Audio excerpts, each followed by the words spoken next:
Hey everybody, my name's Matt, and we are right in the middle of a series called Thief of Everything. What's it about? Well, it's about the one thing that all of us have the potential to get caught up in: comparison.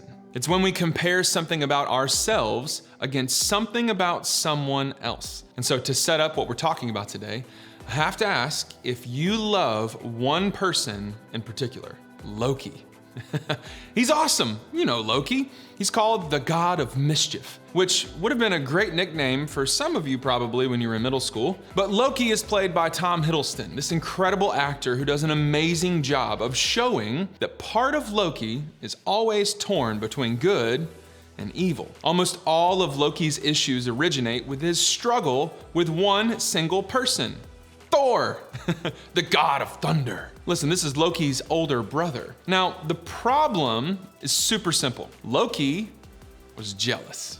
I mean, look at Thor. Look at those arms. Look at his hair. Have you ever heard him talk? Who wouldn't want to be Thor? Thor was the golden child and the heir to the throne.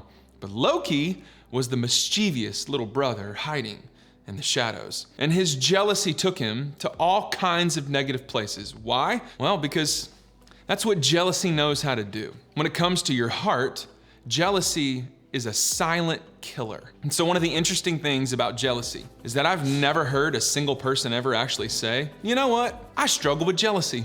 I feel jealous toward my best friend, or toward that random girl on IG, or to that guy who's on my team who everyone just knows is better than me. Now, I'm not trying to convince you that you have a jealousy issue, but instead, let me tell you what it looks like for me. So, when I was growing up, me and this guy named Chris, we were really good friends and we played all the sports together. In football, I was the center and he was the quarterback. And so we were very much a tandem. We played all the sports at the exact same time, but on the field, Chris is the one who got all the accolades, he's the one who got all the honors, and he's the one who won all the awards. Now, as a result, our team was a lot better. It was fun playing with Chris, but inside, there was a large part of me that was just jealous because Chris is getting all this attention. He's the one having all these awards, and I'm like, I want that. I wish that was something that I could get. Now, the problem with the story is that Chris was just faster than me and stronger than me and overall more athletic than me. I mean, the guy ended up being an MLB draft pick and he played D1 football.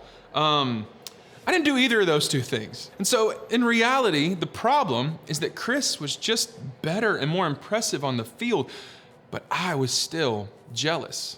I was just envious. Now, I never would have been able to identify that, but it was just good old-fashioned jealousy, total envy. And when it came to who was most athletic and impressive on the field, he was Thor and I was Loki. Now, was my problem Chris? Like, was he actually the problem? Not really. Because if the roles were reversed and I was the one who was more athletic than he was, I would have had no problem with him. I mean, Chris was my friend.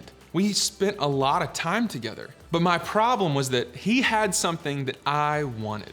And in this case, it was being faster, being stronger, and just being more athletic, period. You know what? Scratch that. The real problem in the story was my heart. All of a sudden, I was completely frustrated at a guy who did nothing wrong to me. He had no ill intention toward me and had no clue that I was so jealous toward him. Maybe you've been there. Maybe for you, it was that moment when you saw their post and they looked so incredible, or you realized that they were outshining you on the field or the court or the stage or in the classroom or with your instrument. I mean, the list goes on and on and on. Maybe you saw their new car and you just wanted something so much better than the thing that you think you can maybe drive safely. Maybe you hung out at their house and their family just seemed so perfect. Maybe you found out that they got accepted into the college that you really wanted to attend. Again, if the roles were reversed and everything that they had or everything that happened to them happened to you, you'd be totally fine with them, I would imagine. But they have what you want, and so you're not fine with them, not even a little bit. Let's take it one step further. I mean, we'd never admit this, but we'd actually find some sort of pleasure sometimes in seeing that person fail or struggle. I mean, they have no clue that we'd enjoy seeing them slip up or fall below us or look worse than us or perform worse than us, but there's a little part inside of us that probably would. Like if she broke out in acne or if he had a terrible game, secretly inside, something of our heart would celebrate. And that is awful. I mean, talk about the thief of everything. So I need you to relax. I need you to realize this is all of us. We've all been there. I've been there. You've been there. The person next to you, they've been there. This struggle for us, it starts at birth and it ends at death. Babies deal with this. Toddlers deal with this. And you know what? Grandparents, they deal with this too. The problems with jealousy are endless, but I'm gonna highlight one for us today. What jealousy does is it steals your ability to live your own life. When you're jealous of someone else, you get so focused on them. And whenever you do that, you quit appreciating and enjoying and seeing and experiencing and embracing any part of your own life. I don't know one person who's hyper-focused on someone else's life who is happy about their own. Because jealousy, it just consumes you and it makes you so super competitive with people that you have no business competing with. It becomes exhausting. We need to figure out a way to stop living out someone else's life and start living the one that God has given us. People have been dealing with jealousy forever. The authors of the Bible share story after story of people whose lives were affected by it. And one of those people was a guy named David. Now, at first, he was an unknown shepherd who rose then eventually into prominence, unexpected prominence, and became one of the most famous kings of all time. But in between his time as a shepherd and as a king, David worked for another king named Saul. Now, Saul was tall and strong and powerful. He was an incredible warrior. He was a respected king, and the people loved Saul. He had it all. And after David, who you may have heard, killed an enemy giant named Goliath, Saul obviously promoted David. I mean, any king on earth would have been thrilled to have a guy like David in their army. And so check out what the writer named Samuel said about David in the Old Testament. He said, whatever mission Saul sent him on, David was so successful that Saul gave him a high rank in the army. And this pleased all the troops and Saul's officers as well. I mean, this is awesome, right? David's crushing it and everyone's happy.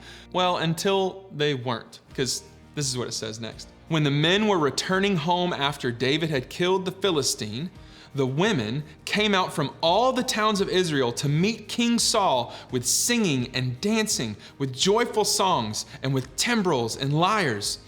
And as they danced, they sang, Saul has slain his thousands and David his tens of thousands. So this is when the so happy to have you around David days kind of ended for Saul. I mean, for you, this is when he starts dating her. This is when she gets offered the scholarship. This is when he looks perfect, or she's announced as the valedictorian. See, you get it. The list goes on for days. And Samuel writes that this made Saul angry, which again, in our hearts, we can get that. I mean, who loves the song where the other person wins and has more and gets more and it outshines you? This is then what Samuel writes. It says, and from that time on, Saul kept a close eye on David. You catch that? He kept a close eye on David. He got consumed with someone else's life and the wheels fell off. Saul's life from this moment forward would spiral out of control. He quit living and he lost perspective on all of the great things that he had already had. Why? Because like we already said, that's what jealousy does. It gets you all wrapped up in someone else. And what is it that you miss? Well, for starters, you miss all the good things that God has already blessed you with. Believe it or not, you do have some really good things happening around you right now. You just haven't learned to recognize those things because you've been so consumed with what someone else has. Now, you may not have as much stuff as you want, but you still have a lot. You may not have as many friends as someone else, but you still have friends. You may not be as talented as someone else, but you're still so very talented. You can look at other people and what they have, or you can learn to appreciate what you have. King Saul had so much going for him. He had so many things to be grateful for. In fact, David, he would have done nothing but celebrate Saul and help his kingdom grow and thrive. But Saul became so consumed with jealousy toward David that he lost perspective on the blessings in his own life. It was the thief of everything. In another place in the Bible called Proverbs, the writer explained jealousy this way. He said, "A heart at peace gives life to the body, but envy rots the bones." Jealousy, it rots us from the core. See, that's what happened to Saul. It ate up everything in his life, and it was the thief of everything. But David, he kept his heart at peace, and it gave him life. See, while jealousy breaks down, peace builds up. David kept his eyes on the good that was promised to him, and that helped him stay strong. And the same can be true for us. When we keep our eyes focused on what we have, we'll find more peace. When we stop focusing on what others have, we'll be better able to enjoy the good in our life and in theirs. Think of it this way: celebrating is better than comparing. It's such a better way to live. It's more peaceful and more joyful and more life-giving. In fact, celebration is so powerful that it's the one thing that can kill jealousy. But how do we choose to celebrate instead of compare? Well, let's start by doing two things. The first thing, start with you. Think about what you do have that's worth celebrating, whether it's a friendship, something about your family, a good grade, a beautiful day, or just the fact that God loves you. There is something that you have that is worth celebrating. Big or small, start breaking free from jealousy by celebrating the good things in your own life. And second, celebrate someone else. I want you to try to find a way to celebrate a person that you're jealous of. It's not gonna be easy, but remember, celebration will help you move toward peace, and peace brings life to the body. If all you can do is pray for them, that works too. Prayer is a great thing to practice every single day. It helps us get to a place where we can start celebrating and appreciating someone else. Here's a simple way for you to think about it. These 3 cups right here are gonna represent different ways that you can celebrate and be grateful. And the first cup is you. You can think of things to celebrate and be grateful for in your own life. For example, I love my church. And I love the forest around my house. Brings me a lot of peace. And I love the Atlanta Braves. That's right. Let's go Braves. And maybe for some of you, you can think of a kind of food. For me, I love Chick-fil-A. Super easy things to be grateful for. You get the idea. Get creative, stretch your brain, think outside the box, and come up with stuff that you're grateful for. Now, the second bucket is the people that you're grateful for. For instance, I'm grateful for my wife, and I'm grateful for my best friends. Y'all, I have 5 little kids. I'm grateful for all 5 of my kids. I'm grateful for my parents, my leaders, your grandparents. You get the idea. This is good. This is good. We're being grateful. We're celebrating. Now, it's time for the most difficult bucket. See, this one is the people that you want to see differently. Who can you be grateful for and celebrate that maybe are the people that you end up being jealous about? You start to look at them and you see, okay, her Instagram posts, they really are great. And he really is funny. A lot of people laugh, and I do too, I gotta be honest. She really is a great lacrosse player. And he really is that nice. I think genuinely to everyone, I can be grateful for those things as well. Now, it may feel forced at first, but don't worry. Over time, this practice will start to feel more genuine, and eventually you'll feel your heart changing. Let me move these out of the way. And I want you to imagine if Saul had celebrated David instead of being jealous. How much better and happier would his life have been? But instead, Saul tried to take David's life and ended up losing his own. It's pretty dramatic, but all of that happened because jealousy was the thief of everything. And you and I, we have the same choice. We can waste our time and our energy focused on other people's lives and what they have, or we can learn to be grateful for what we have. Celebrating is better than comparing. And by the grace of God, we can put an end to jealousy. We can start focusing on the blessings that God's given us, and we can live our lives with more joy. So when you head to small group, think about opening up to them as you answer this question. Who is one person that I can choose to celebrate this week?